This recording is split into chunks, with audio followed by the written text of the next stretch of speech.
Был ли Иисус Богом? Был ли Иисус Богом? Этот вопрос разделял веры, формировал доктрины. Этот вопрос разделял веры, формировал доктрины и влиял на историю на протяжении веков. И влиял на историю на протяжении веков. Но теперь искусственный интеллект, ИИ, берется за этот глубокий теологический вопрос, но теперь искусственный интеллект, второй, берется за этот глубокий теологический вопрос и предлагает революционный подход к анализу священных текстов. И предлагает революционный подход к анализу священных текстов. Впервые в истории анализ Библии с помощью ИИ точно рассчитывает, насколько часто Иисус изображается как божественный. Впервые в истории анализ Библии с помощью второго точно рассчитывает, насколько часто Иисус изображается как божественный или отличный от Бога, или отличный от Бога, тщательно взвешивая как подтверждающие, так и опровергающие доказательства в библейских стихах.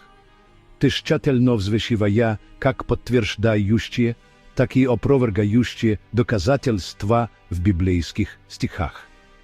Используя две сбалансированные модели для обеспечения объективности, используя две сбалансированные модели для обеспечения объективности, и анализирует и сравнивает эти стихи независимо друг от друга. Второй анализирует и сравнивает эти стихи независимо друг от друга, выявляя закономерности, которые оставались незамеченными веками, выявляя закономерности, которые оставались незамеченными веками.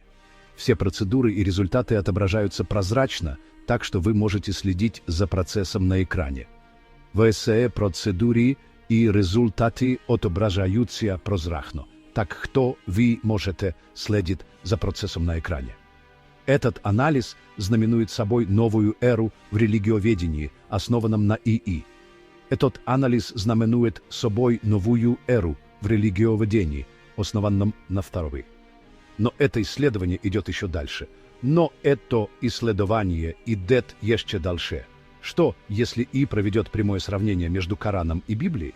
Кто, если второй проведет прямое сравнение между Кораном и Библией? Сможет ли он найти общее послание, преодолевая вековые межрелигиозные разногласия? Сможет ли он найти общее послание, преодолевая вековые межрелигиозные разногласия? Или теология навсегда останется разделенной? Или теология навсегда останется разделенной? И это еще не все. Мы исследуем, как роль Иисуса связана с пророческой преемственностью в иудейском учении. И это еще не все. Мы исследуем, как роль Иисуса связана с пророческой преемственностью в иудейской учении, и рассмотрим происхождение более поздних теологических конструкций, таких как Троица, и рассмотрим происхождение более поздних теологических конструкций, таких как Троица. Это не просто анализ, это путешествие, которое разрушает вековые убеждения, переосмысливает межрелигиозное понимание. Это не просто анализ, это путешествие, которое разрушает вековые убеждения, переосмысливает межрелигиозное понимание и раскрывает давно скрытые глубокие истины, и раскрывает давно скрытые глубокие истины. Присоединяйтесь к нам в этом путешествии, присоединяйтесь к нам в этом путешествии, и части головоломки встанут на свои места. И части головоломки встанут на свои места. Для некоторых из вас это может даже переосмыслить основы вашей веры. Готовы ли вы? Для некоторых из вас это может даже переосмыслить основы вашей веры. Готовы ли вы?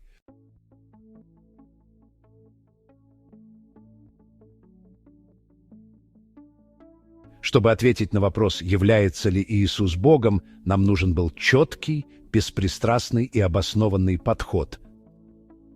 Здесь искусственный интеллект оказался бесценным инструментом, обеспечивая точность и объективность нашего анализа. Искусственный интеллект выполнил это новаторское исследование следующим образом. Сначала он самостоятельно отобрал 10 стихов, которые часто используются в поддержку божественности Иисуса, и 10 стихов, которые ей противоречат. Эти стихи были проанализированы с точки зрения ясности, последовательности и соответствия более широким библейским темам. Во-вторых, искусственный интеллект использовал две разные модели для оценки этих стихов: буквальный и контекстный анализ, сосредоточенный на ясных и прямых утверждениях, и метафорический анализ, включающий образные стихи, которые часто основаны на теологической интерпретации. Этот двусторонний подход гарантирует объективность, охватывая весь спектр толкований. Затем искусственный интеллект присвоил вес каждому стиху. Например, таким стихам, как Иоанна 20:17 «Бог мой и Бог ваш», был присвоен высокий вес из-за их ясности. Стихам, подобным Иоанна 1:1 «В начале было Слово, и Слово было у Бога, и Слово было Бог», был присвоен меньший вес из-за их зависимости от образного языка.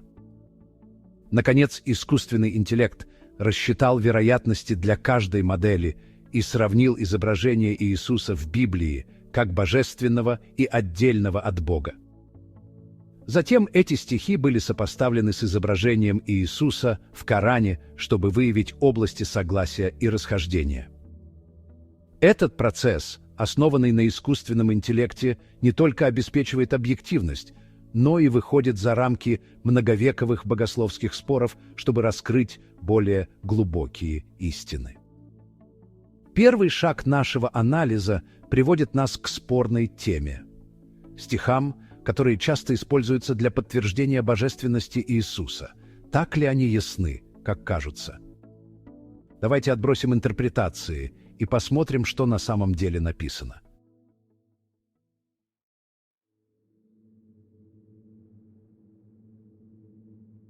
Искусственный интеллект независимо отобрал 10 наиболее важных стихов, которые часто используются для подтверждения божественности Иисуса.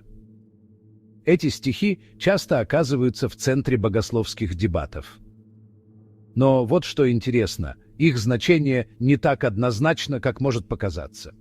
При рассмотрении в контексте и на языке оригинала некоторые из этих стихов расходятся с обычно приписываемым им значением. Пример А. От Иоанна 1:1. Утверждаемое значение «Слово было Богом» часто трактуется как утверждение божественности Иисуса. Контекстуальное значение. В той же главе говорится «Слово было с Богом», что указывает на различие. Оригинальный греческий текст предполагает, что фраза «Слово было Богом» отражает божественные качества, а не идентичность. Пример Б. От Иоанна 10:30. Утверждаемое значение «Я и Отец одно» подразумевает равенство с Богом. Контекстуальное значение – эта фраза относится к единству цели, а не сущности. Иисус поясняет это в Иоанна 17:21, где он молится о том, чтобы его последователи были едины так же, как он един с Отцом. Пример В. к Филиппийцам 2:6. Утверждаемое значение «быть равным Богу» указывает на божественность Иисуса. Контекстуальное значение. Если мы рассмотрим всю главу, то увидим акцент на смирении и служении, а Иисус описывается как тот, кто уничижил себя, чтобы быть послушным Богу. Эти стихи демонстрируют повторяющуюся тему, толкования, поддерживающие божественность Иисуса, часто основаны на метафорическом, символическом или богословском прочтении. То же самое относится и к другим часто цитируемым стихам, которые вы видите на экране. Хотя они и подчеркивают особую роль Иисуса и его близость к Богу, они не заявляют прямо о его божественности. Теперь, когда мы рассмотрели неоднозначность этих стихов, что можно сказать о стихах, подтверждающих различия между Иисусом и Богом? Являются ли они более ясными, или они также основаны на метафорических интерпретациях? Давайте посмотрим, как искусственный интеллект интерпретирует эти стихи.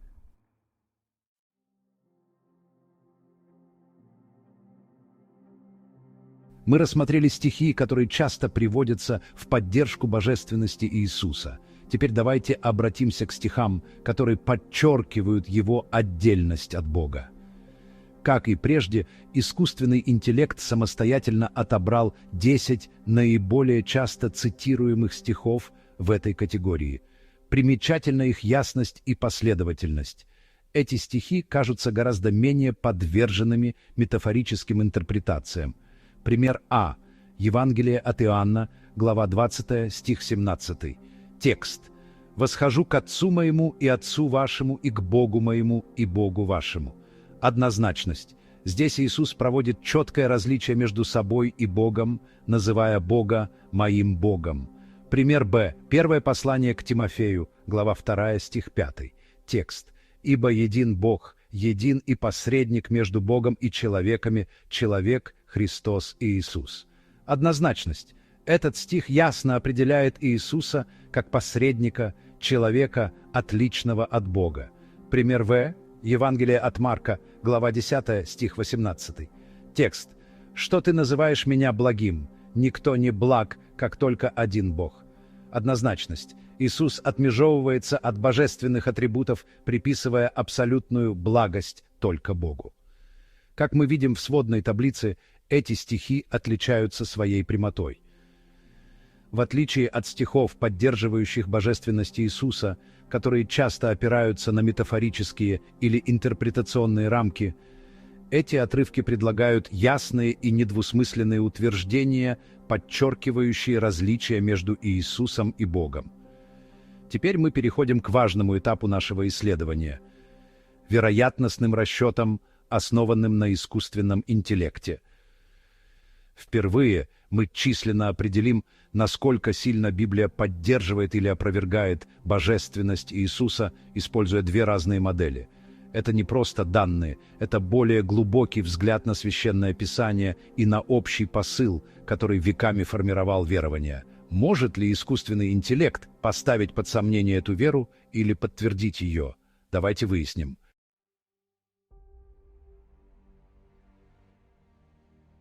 Теперь давайте перейдем к сути нашего анализа. Вероятностные расчеты, выполненные с помощью искусственного интеллекта. Для ясности И оценил, насколько сильно Библия поддерживает или опровергает божественность Иисуса, используя две разные модели интерпретации стихов.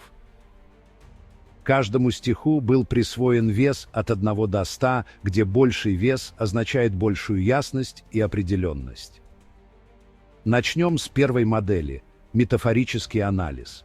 Эта модель оценивает стихи, которые часто интерпретируются символически, чтобы подразумевать божественность Иисуса. Например, от Иоанна 1:1. «В начале было Слово, и Слово было у Бога, и Слово было Бог». Отрывок, который в значительной степени полагается на толкование. В Исаии 9:6. «Бог крепкий».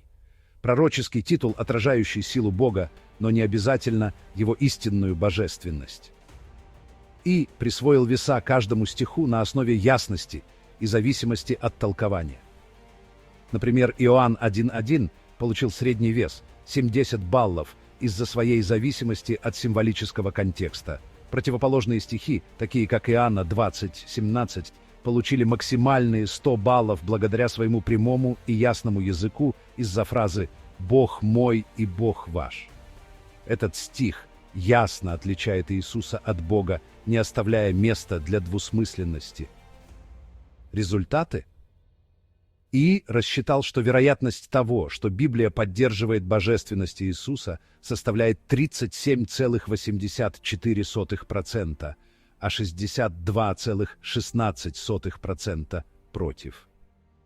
Как мы видим, Библия в символических интерпретациях явно склоняется к подчеркиванию различия между Иисусом и Богом. Теперь перейдем ко второй модели – литературный и контекстуальный анализ.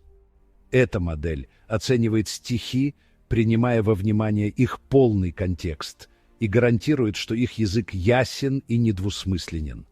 Он также учитывает первоначальный греческий смысл стиха, чтобы обеспечить наиболее точную интерпретацию. Например, Иоанна 20:17. «Бог мой и Бог ваш» снова получил наивысший вес – 100 баллов, благодаря своей прямой ясности. С другой стороны, символические стихи, такие как Иоанна 1.1, были понижены и получили минимальные 10 баллов. Почему? Потому что вместо того, чтобы делать ясное утверждение, он полагается на толкование, чтобы приравнять Слово к Иисусу и приписать ему божественность. По-гречески «слово» – «логос» относится к понятию, а не обязательно к личности. Результаты? ИИ рассчитал, что вероятность того, что Библия поддерживает божественность Иисуса, составляет 6,98%, и обнаружил подавляющую вероятность в 93,2% против этого. Сосредоточившись на ясных и недвусмысленных утверждениях, Библия решительно подчеркивает различия между Иисусом и Богом. Эти результаты открывают новаторскую перспективу. Анализ библейских стихов с помощью ИИ последовательно склоняется к изображению Иисуса как отличного от Бога и ставит под сомнение многовековые богословские толкования. И вот сюрприз. Исторически христианство отвергало учение ислама, выдвигая божественность Иисуса в качестве основного пункта расхождения. Что, если ИИ продвинет этот анализ на шаг вперед? Что произойдет, если мы возьмем те же стихи, которые как подтверждают, так и опровергают божественность Иисуса, и напрямую сравним их с изображением Иисуса в Коране? Давайте узнаем. Это может все изменить.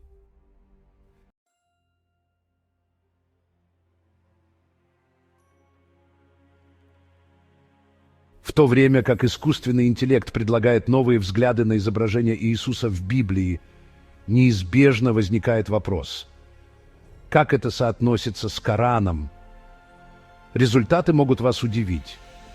Искусственный интеллект обнаруживает поразительное согласие между Кораном и теми стихами Библии, которые отвергают божественность Иисуса, особенно в том, что касается поклонения и божественного статуса. Например, давайте рассмотрим роль Иисуса как раба Божьего. Библия Иисуса Назарея, мужа, засвидетельствованного вам от Бога силами и чудесами и знамениями, которые брал Бог через него. Деяния 2:22. Коран, он сказал: «Я только раб Аллаха, он даровал мне Писание и сделал меня пророком». Сура Марьям 19:30. Согласованность. Обе священные книги подчеркивают рабство Иисуса и его роль как посланника, связанного с Богом. Ту же согласованность мы находим и в чудесах Иисуса. Библия. «Отче, благодарю Тебя, что Ты услышал меня». Сие же сказал он, благодаря за то, что дал ему Бог власть воскрешать мертвых. Иоанна 11:41-42. Коран. «Я исцеляю слепого или прокаженного и оживляю мертвых с позволения Аллаха». Сура Аль-Имран 3:49. Согласованность. Оба текста приписывают чудеса Иисуса воле Бога, подчеркивая его зависимость от божественной власти. Но здесь все становится еще интереснее. Когда искусственный интеллект пересматривает подтверждающие стихи в их оригинальном контексте и на языке оригинала, он обнаруживает тесную согласованность с Кораном во всех центральных аспектах божественности. Например, Библия. Бог уничижил себя самого, приняв образ раба, сделавшись подобным человеком и по виду став как человек. Филиппийцам 2:6. Коран. Он сказал: «Я только раб Аллаха». Сура Марьям 19:30. Согласованность оба подчеркивают смирение и рабство Иисуса, ставя под сомнение интерпретации его врожденной божественности. Даже такие стихи, как Иоанна 10:30, где Иисус говорит «Я и Отец одно», при интерпретации в контексте согласуются с Кораном, как видно из следующего стиха. Библия. «Восхожу к Отцу моему и Отцу вашему, и к Богу моему и Богу вашему». Иоанна 20:17. Коран. «Поклоняйтесь Аллаху, Господу моему и Господу вашему». Сура Аль-Маида 5:72.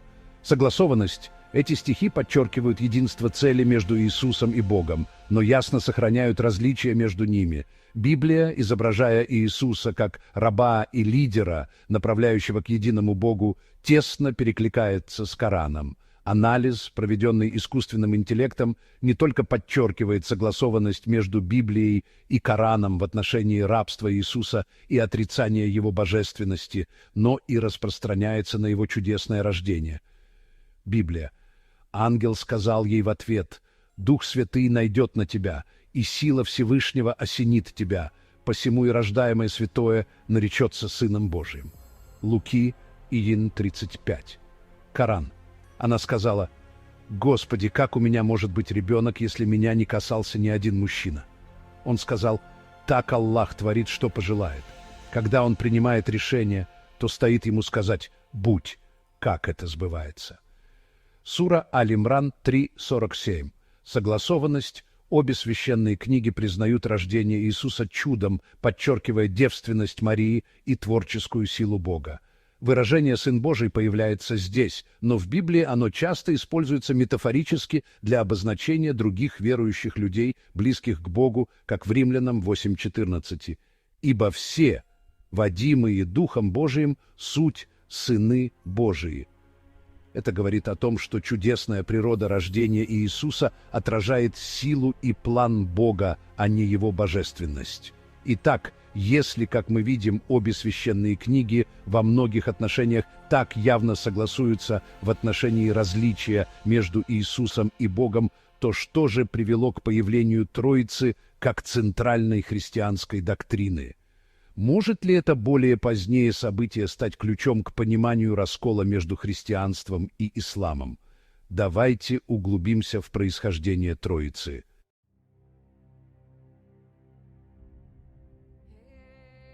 Троица – один из самых спорных догматов христианства, но его происхождение часто упускают из виду. Как возникла такая сложная идея, если Писание изображает Иисуса отличным от Бога? Если анализ с помощью искусственного интеллекта подчеркивает это глубокое различие, то что привело к тому, что Троица стала центральным догматом в христианстве? Давайте подробнее рассмотрим исторические и теологические корни этого верования. Этот вопрос переносит нас на столетия назад, к теологическим и политическим спорам, которые сформировали его истоки. Троица, то есть триединство Бога как Отца, Сына и Святого Духа, была официально установлена на Никейском соборе в 325 году нашей эры. Этот собор, созванный императором Константином, был призван положить конец спорам о природе Иисуса. Был ли Иисус равен Богу, или же Он был подчинен Ему как сотворенное существо? Собор, определив Иисуса как несотворенного, рожденного и единосущного Отцу, сделал Троицу краеугольным камнем христианского богословия. Коран же однозначно отвергает Троицу. В 171-м аяте суры Ан-Ниса говорится: «А люди Писания, не проявляйте чрезмерности в вашей религии и говорите об Аллахе только правду. Мессия Иса, сын Марьям, является посланником Аллаха, его словом, которое он послал Марьям, и духом от него. Веруйте же в Аллаха и Его посланников, и не говорите «Троица», прекратите, ведь так будет лучше для вас. Аллах является всего лишь одним Богом. Он пречист и далек от того, чтобы у Него был сын. Ему принадлежит то, что на небесах, и то, что на земле. Довольно того, что Аллах является попечителем и хранителем.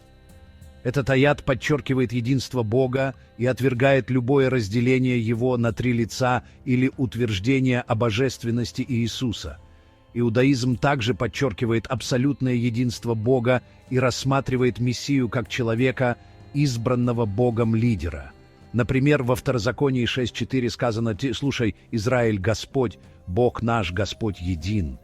В Исаии 11:1-2 говорится: «И произойдет отросток от корня Иессеева, и ветвь произрастет от корня его, и почиет на нем Дух Господень». Это пророчество описывает Мессию как человека, наделенного Духом Божьим, но явно отличного от самого Бога. Эти ожидания больше согласуются с тем, как Коран подчеркивает роль Иисуса как раба Божьего и отвергает его божественность. Это поднимает глубокие вопросы. Почему Троица вносит сложность, которая, кажется, отсутствовала в учениях предыдущих пророков, постоянно призывавших к единству Бога? Троица, как позднее образование, не только отходит от последовательности пророков, но и затемняет ли простой и объединяющий месседж единобожия, присутствующий как в Библии, так и в Коране.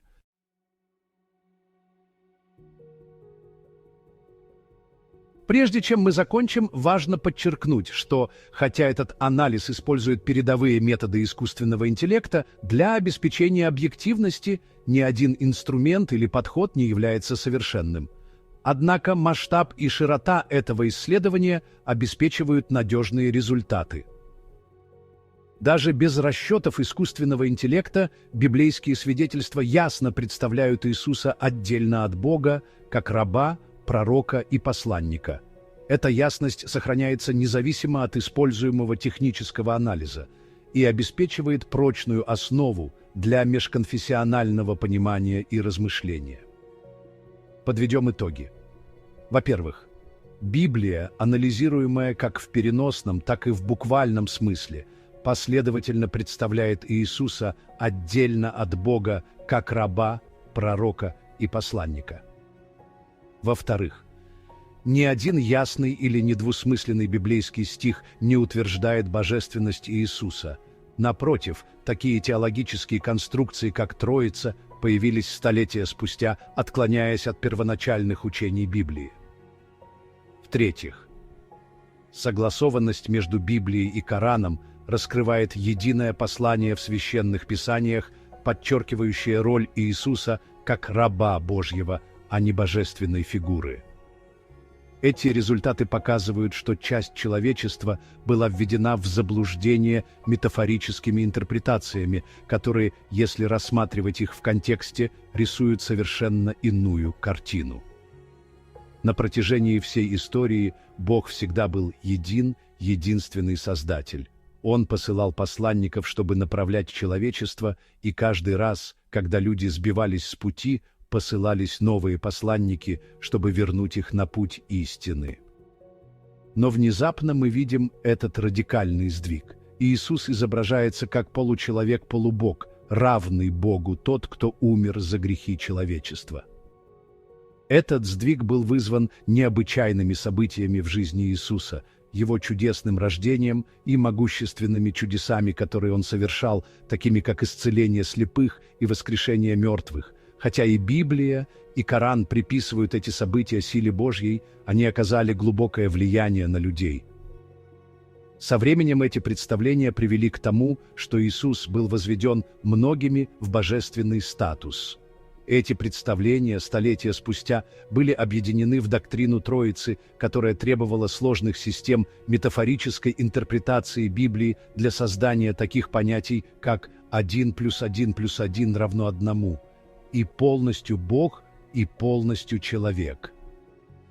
Эти доктрины часто основаны не на ясных и недвусмысленных библейских доказательствах, а на сложных теологических рассуждениях, и требуют от верующих принимать противоречия как сверхъестественное понимание. Это исследование призывает верующих пересмотреть первоначальные учения Иисуса и пророков, заново открыть для себя ясность и простоту единобожия, свободного от теологических конструкций, и поразмышлять над общим посланием традиций. Есть только один Бог, единственный Создатель и Хранитель всего сущего.